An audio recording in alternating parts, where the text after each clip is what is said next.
Punarjani case ആഭ്യന്തര വകുപ്പ് കുത്തിപ്പൊക്കിയത് ചർച്ചയാക്കാൻ Congress. LDF സർക്കാരിന് നേരെയുള്ള ബൂമറാങ്ങായി പുനർജനി കേസ് മാറുമെന്ന് മുന്നറിയിപ്പ്.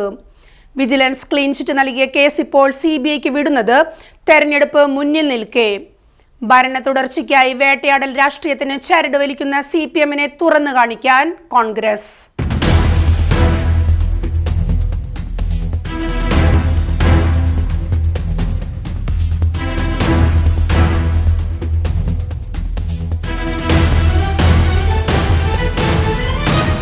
ശബരിമല സ്വർണ്ണക്കൊള്ളക്കേസ് മുഖ്യമന്ത്രി പിണറായി വിജയൻ നയിക്കുന്ന സർക്കാരിന്റെ പ്രതിച്ഛായയ്ക്ക് സാരമായ മങ്ങലേൽപ്പിച്ചിട്ടുണ്ട്. തദ്ദേശ തെരഞ്ഞെടുപ്പിൽ അത് പ്രകടമായി. വരാനിരിക്കുന്ന നിയമസഭാ തെരഞ്ഞെടുപ്പിൽ 85 സീറ്റുകൾ നേടി UDF അധികാരത്തിലേറുമെന്ന് കോൺഗ്രസ് വിലയിരുത്തുന്നതും അയ്യപ്പ കോപത്തിൽ പ്രതീക്ഷയർപ്പിച്ചിട്ടാണ്. എന്നാൽ പ്രതിപക്ഷത്തിന്റെ പ്രതിച്ഛായ നഷ്ടമാക്കി തുടർഭരണ സാധ്യതകൾ വർദ്ധിപ്പിക്കാനുള്ള അണിയറ നീക്കങ്ങൾ LDF മുന്നണിയിൽ നടക്കുന്നുണ്ട്. പുനർജനി ഫണ്ട് തട്ടിപ്പ് സംസ്ഥാന സർക്കാർ വീണ്ടും പൊടിതട്ടിയെടുത്തത് പ്രതിപക്ഷ നേതാവ് VD സതീശനെ ലക്ഷ്യമിട്ടാണ്. നേരത്തെ വിവാദമായ പുനർജനി ഫണ്ട് വിഷയത്തിൽ അഴിമതി നിരോധന നിയമപ്രകാരം കേസെടുക്കാനാകില്ലെന്ന് വിജിലൻസ് അറിയിച്ചതാണ്. എന്നാൽ ഇപ്പോൾ അതേ വിജിലൻസ് VD സതീശനെതിരെ CBI അന്വേഷണത്തിന് ശുപാർശ ചെയ്തിരിക്കുന്നു. മാർച്ചിൽ തെരഞ്ഞെടുപ്പ് പ്രഖ്യാപിക്കാനിരിക്കെ ജനുവരിയിൽ തനിക്കെതിരെ ഒരു കേസ് ഇരിക്കട്ടെ എന്ന നിലയിലാണെങ്കിൽ അങ്ങനെ നടക്കട്ടെ എന്ന് VD സതീശൻ പ്രതികരിച്ചു. CPMന്റെയും LDF സർക്കാരിന്റെയും വേട്ടയാടൽ രാഷ്ട്രീയമാണ് പുനർജനി കേസ് എന്ന് കോൺഗ്രസ് ഉയർത്തിക്കാണിക്കും.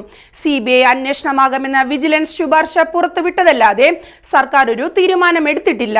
തീരുമാനിച്ചാൽ തന്നെ കേന്ദ്ര ഏജൻസികൾക്കെതിരായ പ്രഖ്യാപിത നിലപാടുകൾ മുൻനിർത്തി സർക്കാരിനെ ചോദ്യമുനയിൽ നിർത്താമെന്നതടക്കം രാഷ്ട്രീയ സാധ്യതകളാണ് പ്രതിപക്ഷത്തിന് മുന്നിലുള്ളത്. പ്രളയബാധിതർക്ക് കിടപ്പാടം നിർമ്മിച്ചു നൽകാനുള്ള ധനസമാഹരണത്തെ നിയമസാങ്കേതികത്വങ്ങളിൽ കുരുക്കി തെളിവുണ്ടാക്കി കേന്ദ്ര ഏജൻസികൾക്ക് മുന്നിലേക്ക് ഇടുന്നത് ഇടത് സർക്കാരിനെ രാഷ്ട്രീയമായി തിരിഞ്ഞുകൊത്തുമെന്നും പ്രതിപക്ഷം കണക്ക് കൂട്ടുന്നു. സർക്കാർ വിജ്ഞാപനമിറക്കുകയും CBI കേസേറ്റെടുക്കുകയും ചെയ്യുന്ന പക്ഷം അന്വേഷണ ഏജൻസികളെ ഉപയോഗിച്ച് പ്രതിപക്ഷത്തെ ഇല്ലാതാക്കാൻ ശ്രമിക്കുന്ന മോദി സർക്കാരിന്റെ അതേ ഫാസിസ്റ്റ് ശൈലി തന്നെയാണ് പിണറായിയും പിന്തുടരുന്നത് എന്ന നരേറ്റീവാകും കോൺഗ്രസ് പ്രചാരണായുധമാക്കുക.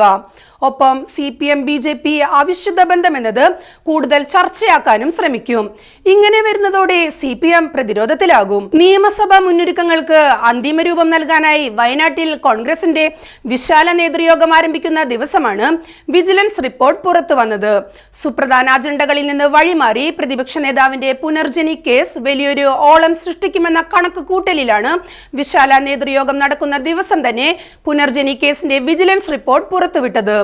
എന്നാൽ കോൺഗ്രസ് നേതൃത്വം VD സതീശന് ഉറച്ച പിന്തുണ നൽകിയതോടെ കോൺഗ്രസിലെ ഐക്യം പ്രകടമായി. ഇത് CPMന്റെയും LDF സർക്കാരിന്റെയും പ്രതീക്ഷകൾക്ക് വിപരീതമാണ്. മുഖ്യമന്ത്രി സ്ഥാനത്തിനായി രംഗത്തുള്ള ചെന്നിത്തല പുനർജനി കേസിനെ രാഷ്ട്രീയ പ്രേരിതമെന്നാണ് വിശേഷിപ്പിച്ചത്. സ്വർണ്ണപ്പാളി മുതൽ തൊണ്ടി മുതൽ മോഷണത്തിൽ വരെ മുഖം നഷ്ടപ്പെട്ട സർക്കാരിന്റെ ദുർബലമായ രാഷ്ട്രീയ പ്രതിരോധമെന്ന വിലയിരുത്തലാണ് കോൺഗ്രസ് നടത്തിയത്. അതുകൊണ്ട് തന്നെ എതിരാളികൾക്കെതിരെ ഫാസിസ്റ്റ് രീതിയിൽ ഭരണ സംവിധാനത്തെ ഉപയോഗിക്കുന്ന മുഖ്യമന്ത്രിയായി പിണറായി വിജയനെയും അദ്ദേഹത്തിന്റെ സർക്കാരിനെയും കേരളത്തിലെ ജനങ്ങൾക്ക് മുമ്പിൽ അവതരിപ്പിക്കാനുള്ള അവസരമായി പുനർജനി കേസിനെ കോൺഗ്രസും UDFും ഉപയോഗിക്കും.